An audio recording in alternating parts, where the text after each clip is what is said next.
ಹುಬ್ಬಳ್ಳಿ, ಧಾರವಾಡ, ಅವಳಿ ನಗರಗಳ ನಡುವೆ ಇರುವ ನವನಗರದ ಸಮೀಪ ಅಮರಗೋಳ ಎಂಬ ಊರಿದೆ. ಇಲ್ಲಿ ಬಾದಾಮಿ ಚಾಲುಕ್ಯರ ಅವಧಿಯಲ್ಲಿ ನಿರ್ಮಿಸಲಾದ ಸುಂದರವಾದ ಬನಶಂಕರಿ ದೇವಸ್ಥಾನವಿದೆ. ಕ್ರಿಸ್ತಶಕ 11 ಅಥವಾ 12ನೇ ಶತಮಾನದ ಕಾಲಾವಧಿಯಲ್ಲಿ ಈ ದೇವಾಲಯ ನಿರ್ಮಾಣವಾಗಿದ್ದು ಅಮರ ಶಿಲ್ಪಿ ಜಕಣಾಚಾರಿ ಮತ್ತು ಅವರ ಮಗ ಡಂಕನಾಚಾರ್ಯರೇ ಇದರ ಶಿಲ್ಪಿಗಳು ಎಂದು ನಂಬಲಾಗಿದೆ.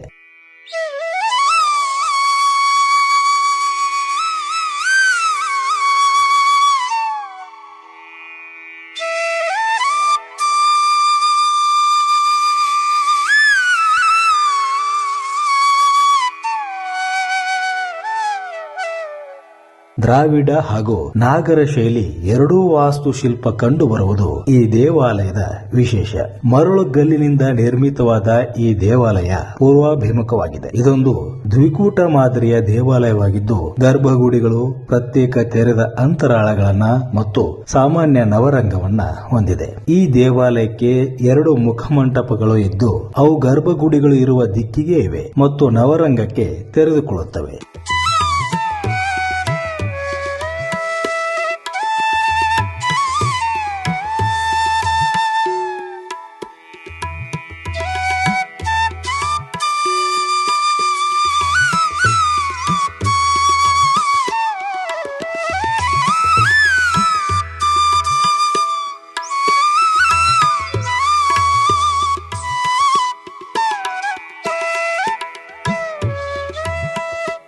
ಒಂದು ಗರ್ಭಗೃಹದಲ್ಲಿರುವ ಪಾಣಿಪೀಠದ ಮೇಲೆ ಬನಶಂಕರಿ ದೇವಿಯನ್ನ ಪ್ರತಿಷ್ಠಾಪಿಸಲಾಗಿದೆ. ಇನ್ನೊಂದು ಗರ್ಭಗುಡಿಯಲ್ಲಿ ಶಿವಲಿಂಗವನ್ನ ಪ್ರತಿಷ್ಠಾಪಿಸಲಾಗಿದೆ. ಈ ದೇವಾಲಯದಲ್ಲಿ ಪ್ರಸ್ತುತ ಇರುವ ಬನಶಂಕರಿ ದೇವಿ ಮತ್ತು ಶಿವಲಿಂಗ ಇವೆರಡು ಇಲ್ಲಿನ ಮೂಲ ಮೂರ್ತಿಗಳಲ್ಲ.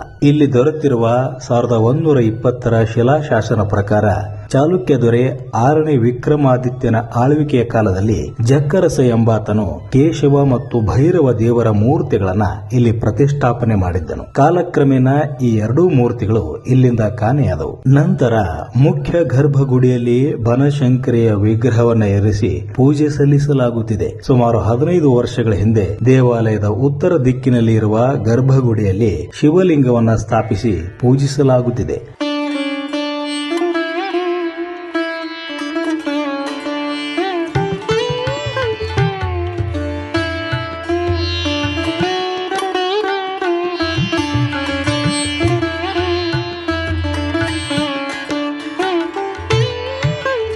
ನವರಂಗದಲ್ಲಿ ಒಟ್ಟು 16 ಕಂಬಗಳಿದ್ದು ಮಧ್ಯದಲ್ಲಿ ನಾಟ್ಯರಂಗ ಎಂದು ಉಲ್ಲೇಖಿಸಿರುವ ಅರ್ಧ ಅಡಿ ಎತ್ತರದ ವೇದಿಕೆ ಮೇಲಿರುವ 4 ಕಲಾತ್ಮಕ ಕಂಬಗಳು ಈ ದೇವಾಲಯದ ಪ್ರಮುಖ ಆಕರ್ಷಣೆಗಳಾಗಿವೆ. ಕಂಬಗಳ ಸುತ್ತಲೂ ಅತ್ಯದ್ಭುತ ಕೆತ್ತನೆಗಳನ್ನ ಮಾಡಲಾಗಿದೆ. ಈ ಕಂಬಗಳ ತುದಿಯಲ್ಲಿ ವಿವಿಧ ರೀತಿಯ ತೋರಣಗಳು, ಮಧ್ಯದಲ್ಲಿ ಕುಸುರಿ ಮತ್ತು ಕಲಾ ತೋರಣಗಳು ಹಾಗೂ ತಳಭಾಗದಲ್ಲಿ ಪ್ರಭಾವಳಿಗಳ ಕೆತ್ತನೆಗಳಿವೆ. ಪ್ರತಿಯೊಂದು ಕಂಬಗಳ ಕೆತ್ತನೆಯು ಅತ್ಯಾಕರ್ಷಕವಾಗಿದೆ. ಈ ದೇವಾಲಯದ ಕಂಬಗಳಲ್ಲಿ ಗಣೇಶ, ವರಾಹ, ಈಶ್ವರ, ಬ್ರಹ್ಮ, ಸೂರ್ಯದೇವ, ವಿಷ್ಣು, ಲಕ್ಷ್ಮೀ ನರಸಿಂಹ, ಉಗ್ರ ನರಸಿಂಹ, ಸರಸ್ವತಿ ಮತ್ತು ಚಾಮುಂಡಿ ಮೊದಲಾದ ದೇವರ ಕೆತ್ತನೆಗಳು ಕಂಡುಬರುತ್ತವೆ.